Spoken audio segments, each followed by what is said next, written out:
We're now going down the home stretch of the conference, and we have third chapter presentation this afternoon by William Milberg on actual and perceived effects of offshoring on economic insecurity, the role of labor market regimes. And following this session, we will then have a concluding session for comments by Jose Manuel Salazar and your comments and questions, and we will finish up hopefully around 2:30. William Milberg is professor and chair of the Department of Economics at the New School for Social Research in New York. He serves as a faculty research fellow at the New School's Schwartz Center for Economic and Policy Analysis, and has worked as a consultant to a number of UN organizations, the UNDP, UNCTAD, the World Bank, and the ILO. He received his PhD in economics from Rutgers, and his BA in economics and French, so you can criticize my pronunciation earlier, from the University of Pennsylvania. Ben, the floor is yours. Thank you.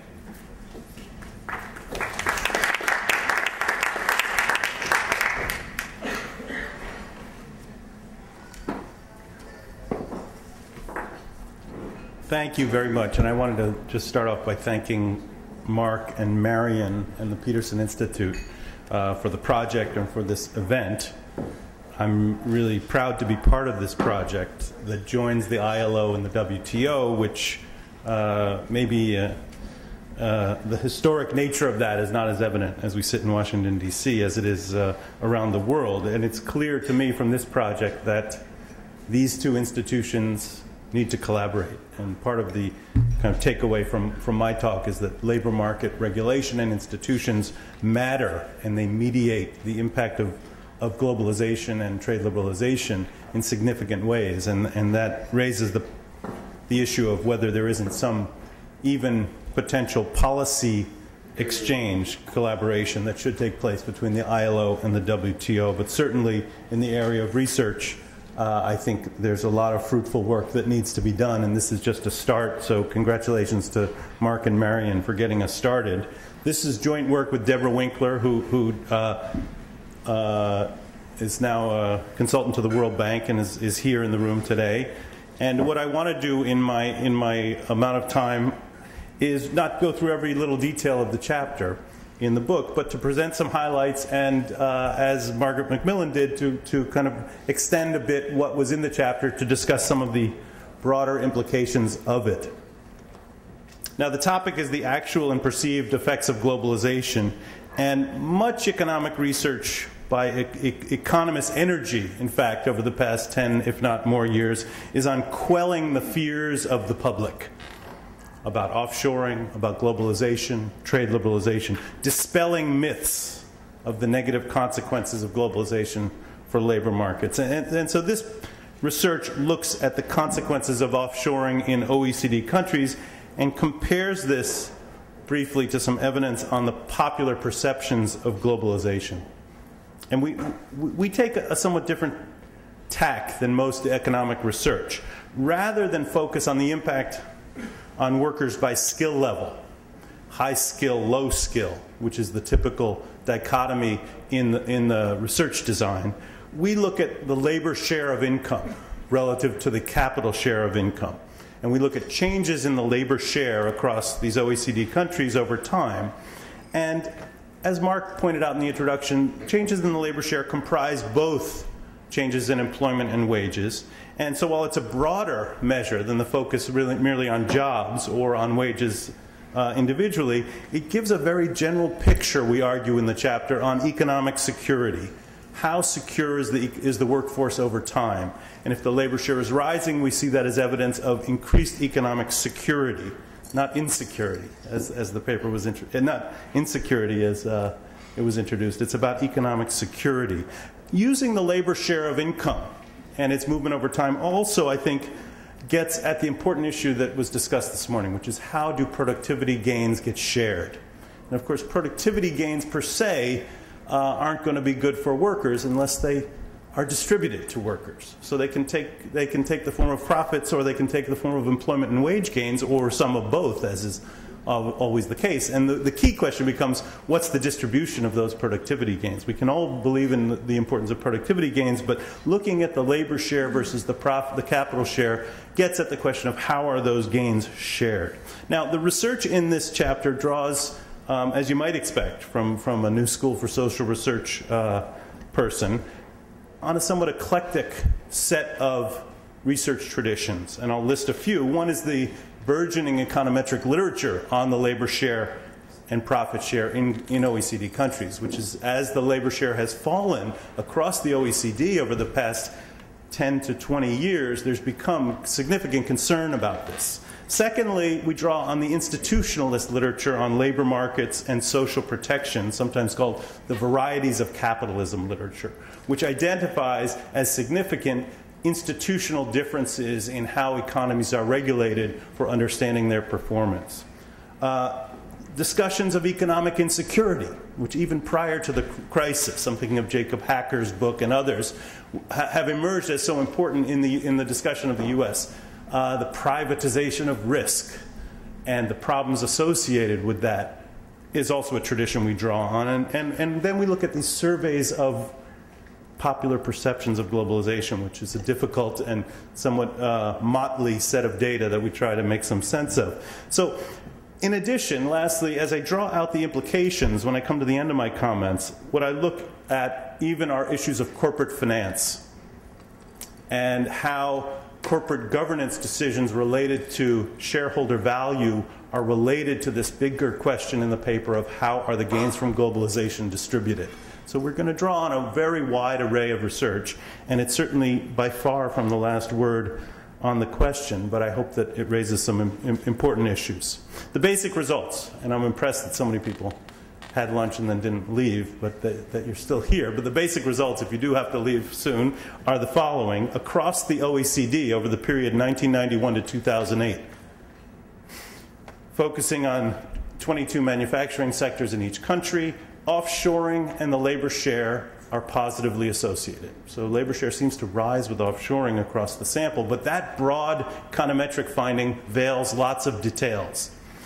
For one, the more recent period, 2000 to 2008, offshoring is not associated with an increase in the labor share of national income. Secondly, and most importantly, the focus of the paper is that this effect between the relation between offshoring and the labor share of national income varies by country and by labor market regime. The types of regulatory protections for workers, active labor market support for workers matter. And they matter in somewhat nonlinear ways that I'll get to in a minute. And that offshoring, when there's more labor market support, as I'll define momentarily, is associated with a rising labor share. Okay? So institutions matter, and they matter sometimes in ways that wouldn't kind of necessarily be obvious. So there's a weak labor, in countries with weak labor market support, the relation between offshoring and the labor share is negative. So there's some robustness to that result. Fourthly, on the change in perceptions. The change in perceptions about the effects of globalization, we find, are weakly correlated positively with the actual effects of globalization if you use our regression results on the labor share. So we're going to compare our econometric analysis of the actual effects of offshoring and the labor share to the perceived effects. And we find weakly, but correlated, that those countries for whom that relation is positive found that they were less resistant to globalization over time, and those countries where that labor share offshoring relation was negative had a deteriorated perception of the effect of offshoring on their labor market. So one of the takeaways from this research is that, the myth that we need to dispel is not as much of a myth as we think, and that perceptions in fact line up with actual effects of offshoring. Finally, I look at the U.S. And in the changes in the labor share in the U.S., we find that offshoring is both negative and significant in that country regression. And what I want to discuss here is some of the implications of that finding for the U.S. So that's the summary. And I'm going to go quickly through most of the data. I've already summarized kind of the results and try to focus on some of the implications. The first is just that, you know, the post-war period is one of trade liberalization generally, but the post-war era, post-World War II era, is not one of uniformly rapid growth. And so while we can certainly associate the rapid growth in the immediate post-war period to trade liberalization, we also have a period of trade liberalization in which performance is much worse macroeconomically. And both in growth rates, GDP growth rates, GDP per person employed, average unemployment rates are much higher across the OECD. No news here, just to say that we shouldn't kind of have as a prior that trade liberalization is associated with more rapid growth. It has been, broadly speaking, in some periods and less clearly in others. Here's the labor share of income, which is the focus of this research. And this has become quite a considerable, I would say, concern among researchers in the OECD, the IMF, who are looking at, particularly in Europe, fairly sharp declines in the labor share of national income. So you see, consistent with some of the results we saw this morning, that during the 70s into the early 1980s, the labor share, we've chosen 6 countries to depict here, increased fairly steadily in some cases, but certainly clearly. And then after that, the labor share starts to fall. In fact, in the US, the labor share decline is less marked than in the other countries listed here. But this decline in the labor share has become, as I say, a policy concern, a research kind of question, and we are trying to associate that with a kind of increase in economic insecurity as a proxy for an increase in economic insecurity. Now, getting back to the point about trade liberalization, one issue that has arisen in the discussion of trade growth over the post-war period is the rise in the income elasticity of trade, which is to say growth brings about more trade per percentage point increase in GDP growth than it used to.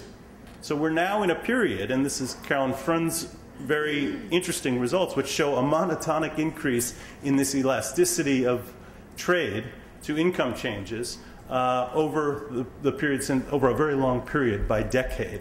And so we're now in a period, and we know a lot about this in terms of global production networks, in terms of vertical specialization of trade, the import reliance for exporting, et cetera, in which trade volumes are very responsive to income. So it's clear that globalization is an even bigger and more potentially more volatile feature of the world economy than it was.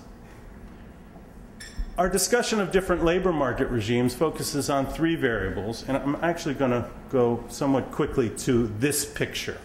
The 3 variables are the strictness of employment legislation, which is on the horizontal axis in this scatter plot, and then on the vertical, which is the difficulty, it's an index that the OECD puts out of the degree of difficulty of hiring and firing, something we talked about this morning. So a higher number is more difficult, a lower number is less difficult to hire and fire along the horizontal. And then on the vertical axis, we have something called labor support.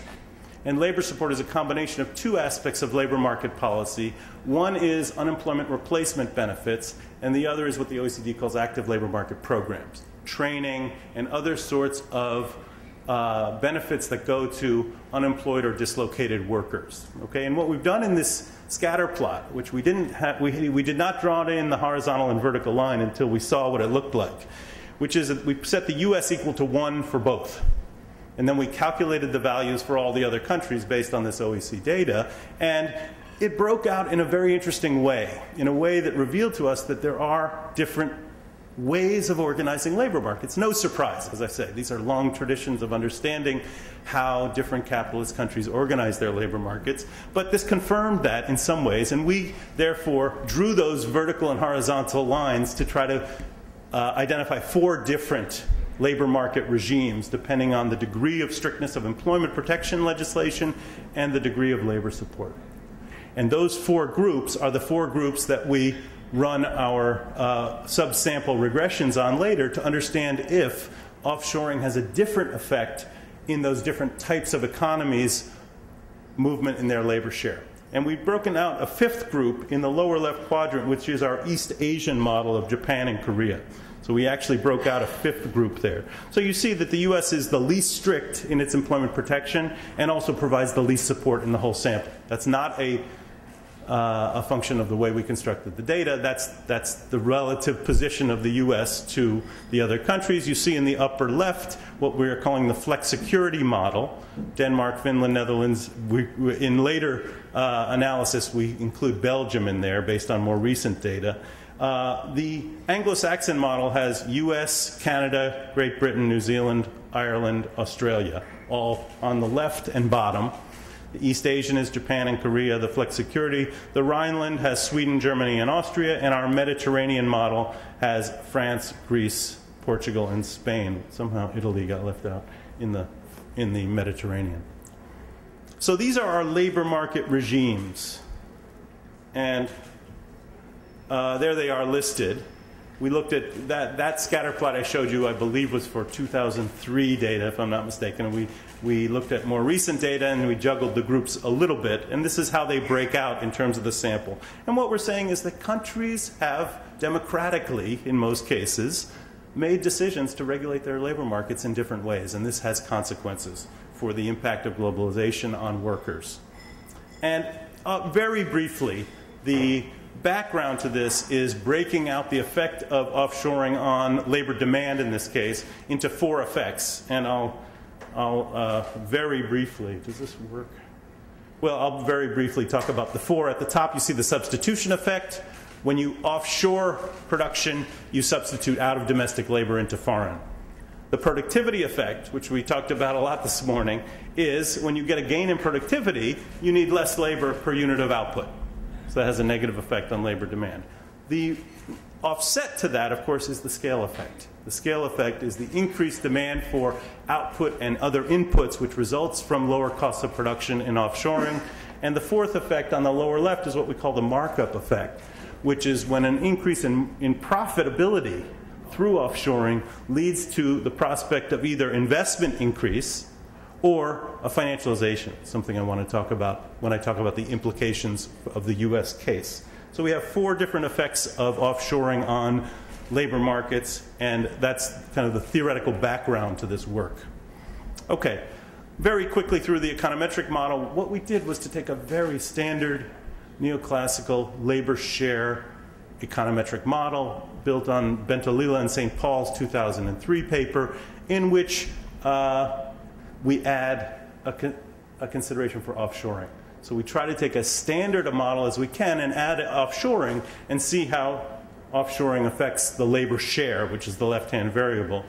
Bentolila and St. Paul identify 2 sources of deviation from the standard relationship: technical progress and this divergence between wages and productivity that I think is really the heart of the matter in the discussion in today's conference. This leaves us, in our model, 4 explanatory variables: technological progress, capital intensity, import prices, and labor bargaining power. And we have therefore set up the following econometric model to estimate, with some interactions at the bottom, which is very straightforward. If you look at the middle equation there, labor share as a function of labor productivity, capital intensity, offshoring, union density, and a number of fixed effects dummy variables. Okay, so it's a very standard model with that offshoring variable, and in the bottom equation we interact that with our labor market policy variables for some, I won't even report those results, the interaction variable results. So very quickly, I'm not even going to, I'm going to move quickly through this because it's impossible to read these big regression tables in a room like this, which is just to show the result that I stated at the outset. Offshoring variable is associated positively with the labor share over the full period, the full sample of countries, the full set of sectors. One caveat that can be seen on this picture is that in the later period, 2000 to 2008, which is on the right, those regression results, the coefficients become insignificant. Okay, so offshoring is now not associated with improved economic security, but insignificant. Okay, so we tried to explore that further by looking at the labor regimes. Here are the single country regressions, which I don't spend a lot of time on. I just wanted to note the bottom line here, which is the US, which has a negative and significant coefficient, both for the full period insignificant for the middle, the early period, and significant and negative for the later period. And I just want to come back to that negative relation between offshoring and the labor share in the US at the end when I talk about implications for thinking about future research. Okay, so here's the 5 labor market regimes estimated separately, and it starts to get interesting now because it appears, first of all, you see the productivity effects vary a little bit. They tend to be negative, which was an issue raised this morning, negative and significant. The capital intensity effects vary by regime, but what I really wanted to, and the union density effects tend to be significant and positive by regime across the board. They're insignificant in the Mediterranean model. In other words, higher union density is associated with an increase in the labor share of income. Not a big surprise, but confirmed. And the offshoring variable is the focus of this paper, which varies very much across regimes. And in particular, in the Rhineland and in the flexicurity regimes, and in the Anglo-Saxon 1A, offshoring is associated positively and significantly.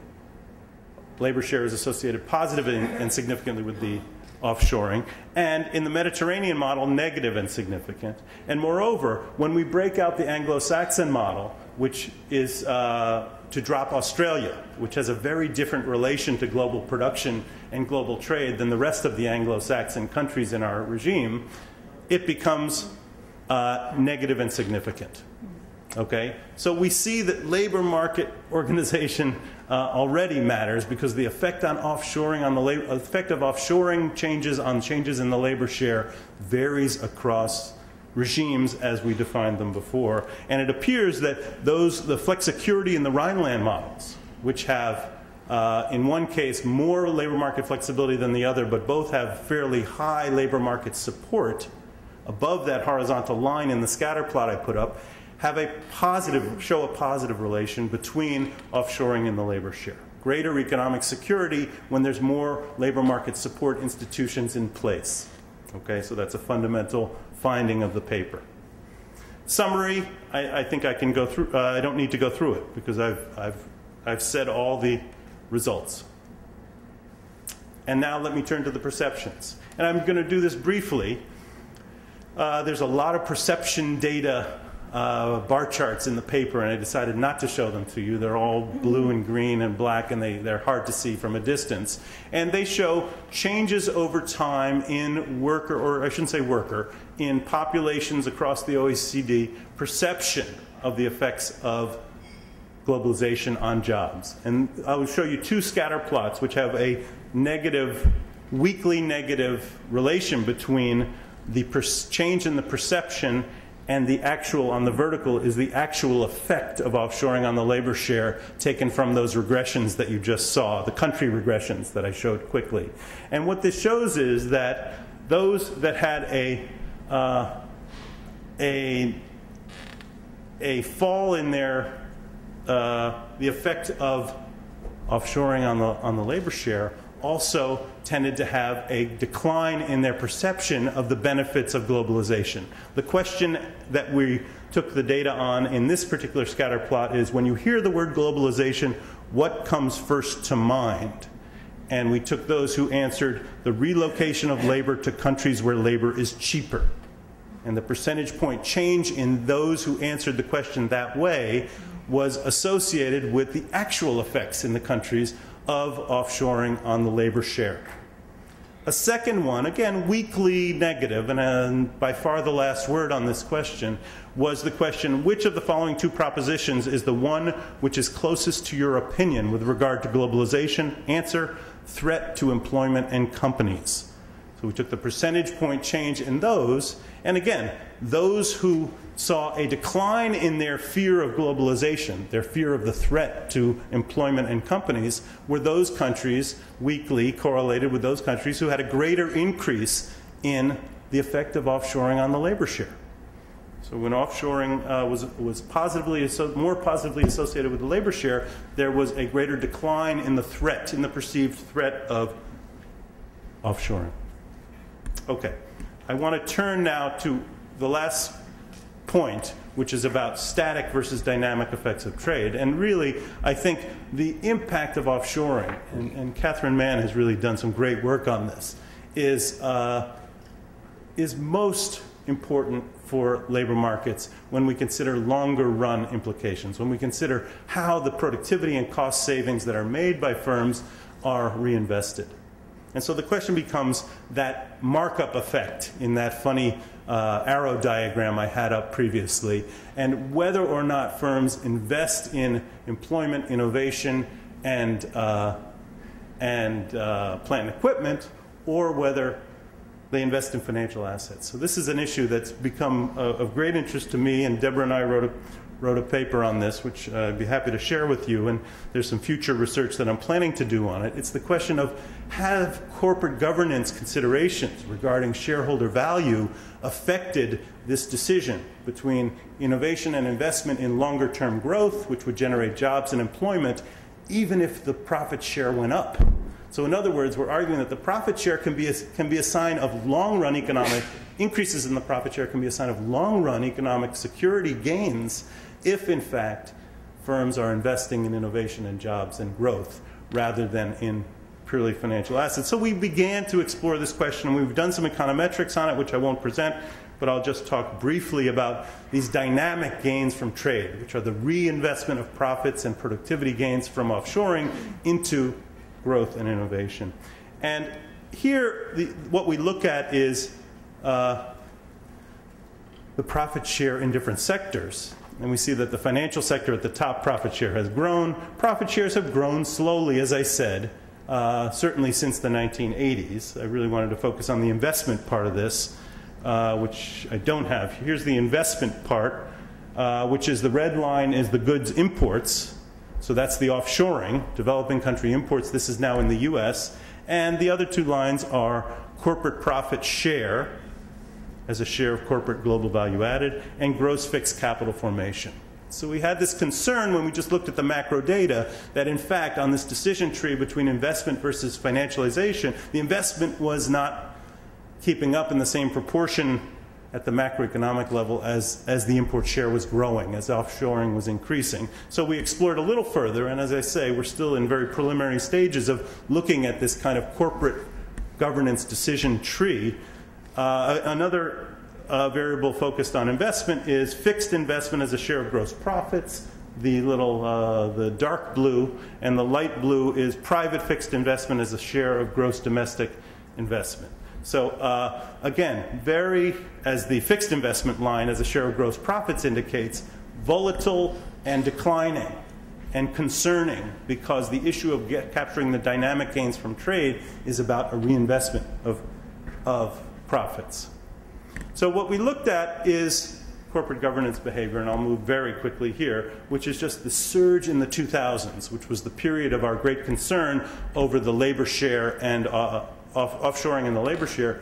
The shift in the 2000s, the explosion of share buybacks, dividends and share buyback, especially share buyback behavior by firms out of their internal funds, which by the end of the 2000s leading up to the boom, this is non-farm, non-financial corporate business, reach over 100%, which means firms are not just taking their profits and buying back their stock, but they're even borrowing to buy back stock. So we became very interested in this question of share repurchases as an alternative to capturing the dynamic gains from trade. And you can see that offshoring then is a leakage of these dynamic gains, because it raises profits that lead to internal funds for the purchase of share buybacks, financial asset purchases, and it also lowers the need, as Maggie's presentation brought out, for domestic investment, since tasks are performed offshore. And we went to the Compustat data set to look at share buybacks, and you see this is, again, not definitive in any way, but a lot of the big outsourcing firms are among the big stock repurchasers over the lead up to the crisis period.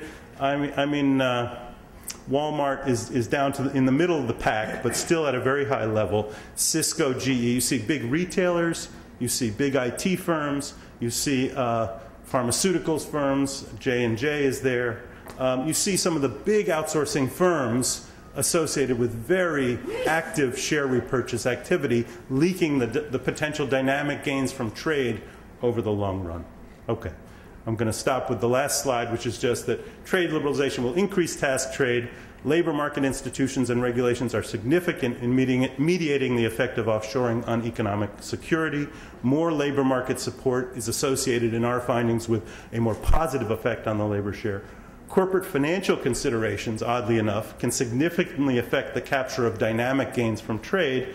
And lastly, the fear of offshoring, we argue, is not rooted in myth. Although more research is needed, the actual and perceived effects of offshoring are correlated. Thank you.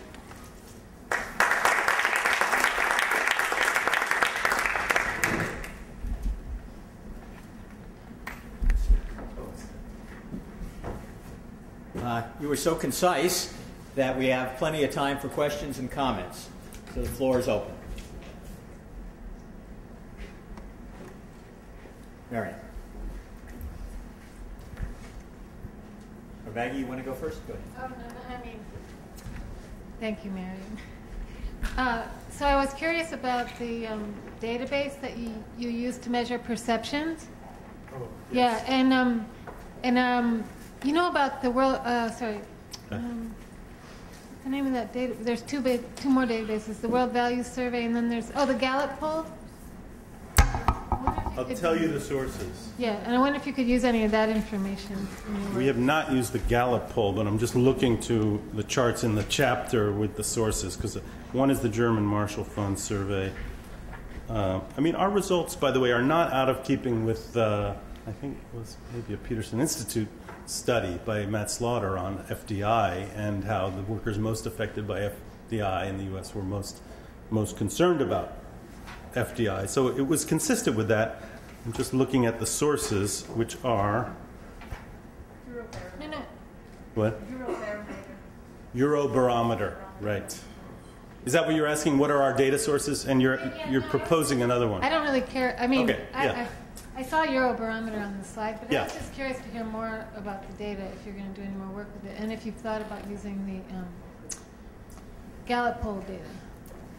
I haven't looked at the Gallup poll data. This is a really difficult area to find variables that have some consistency, some time series element, and good cross-country coverage. So we kind of took what we thought were well-accepted polls, Eurobarometer and the German Marshall Fund one, but we haven't done a lot. We honestly haven't done a lot of work to try to make these sure these are consistent. The questions they ask are, of course, not designed for our project, so we've had to kind of pick and choose. We didn't do a lot of robustness testing. I mean, it's true. The ones we chose are the ones we used in the paper. We didn't kind of play around and say which ones work. So there wasn't data mining, but there also wasn't a lot of thought that went into which data sets to use. I'd be curious to hear about the Gallup survey. Marion? Just to comment on that, also Bell and Blanchard used the Eurobarometer in their chapter. That seems to be quite popular data set. But of course, only gives us information about what happens in Europe. I have another question. What struck me in your data on investment was the high investment rates in the 70s. And it struck me because of what John said earlier on, that the 70s was the period in which the US started to have such a much more positive performance than, for instance, Europe. And investment being low in recent years, which also fits well with John's findings of not much job creation in new startups. So what is there saying something about the investment climate, important changes there in the recent years? I mean, I'm not an expert on investment, but I do know a little bit about share repurchases, and I think it's a more recent phenomenon. With the shift in the capital gains tax, the big cut in the U.S. capital gains tax, if you go to the corporate finance textbooks, they say share repurchases became so important when the capital gains tax got lowered in the U.S.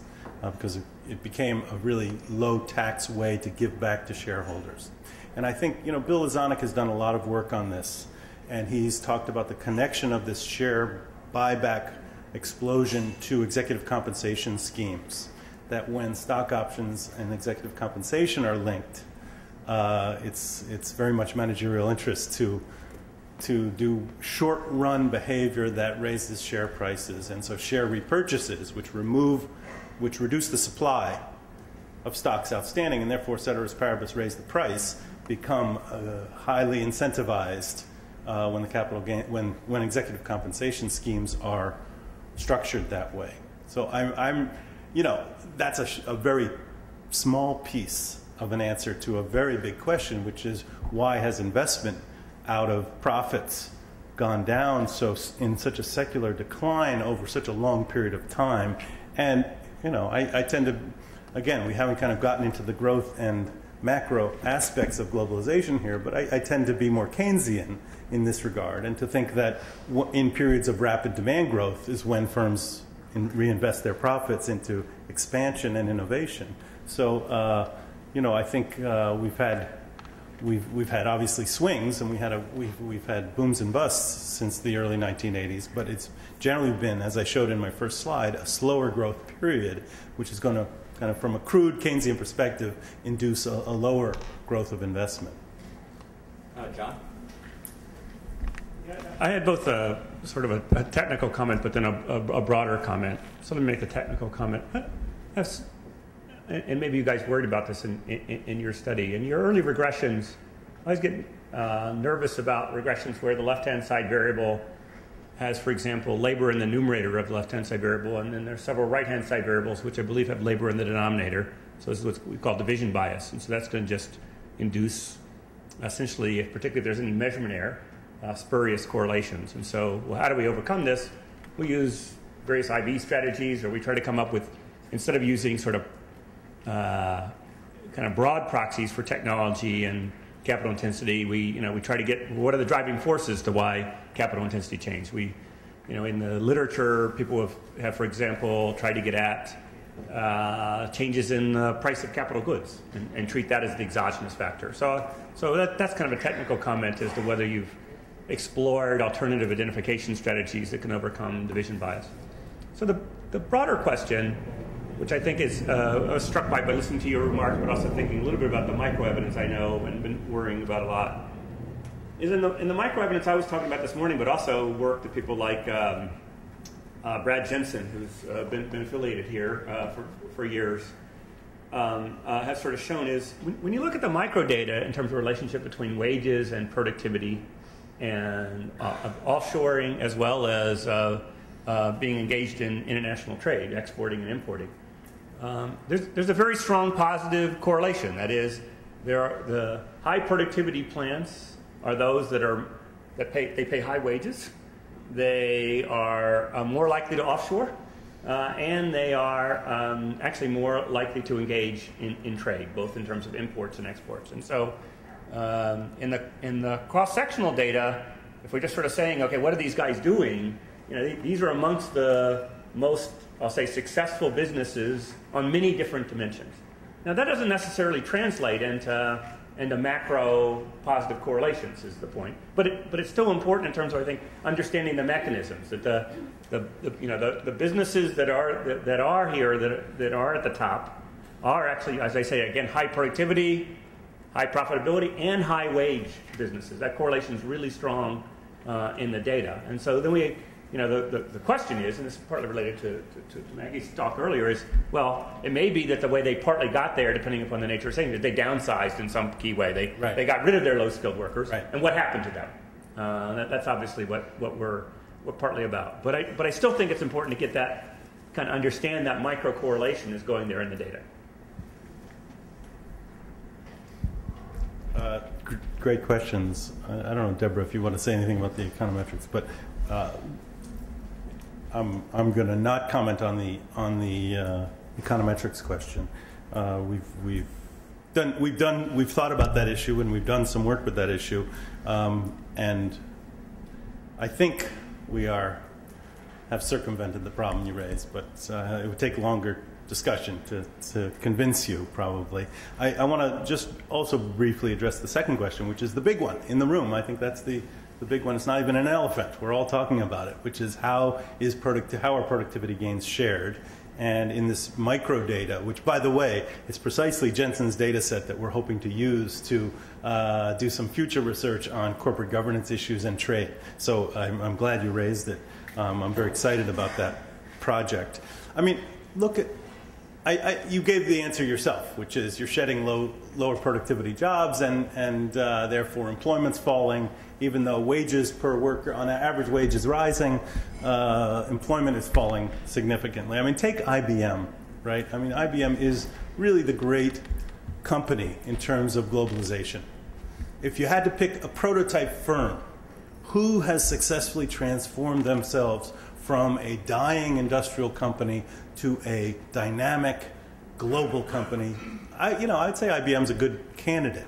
And if you look at the profile of IBM from the perspective of human resource practices and hiring, its structure, composition of its labor force, and its foreign direct investment and its marketing, it has converted itself from a mainframe superpower to, when that became the buggy whip of the day, to a services company offering computer system consultant services globally.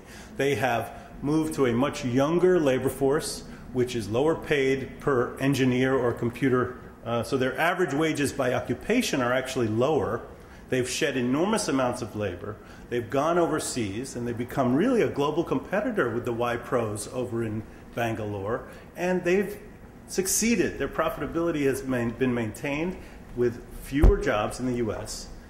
and higher wages per worker. So you're right, but if that's, if you multiply that broadly across the U.S. economy, you've got a real social problem on your hands that going to have to be addressed. We have time for one or two more questions, if there are. The sugar is from the cookies are settling in. If not, thank you very much. Excellent.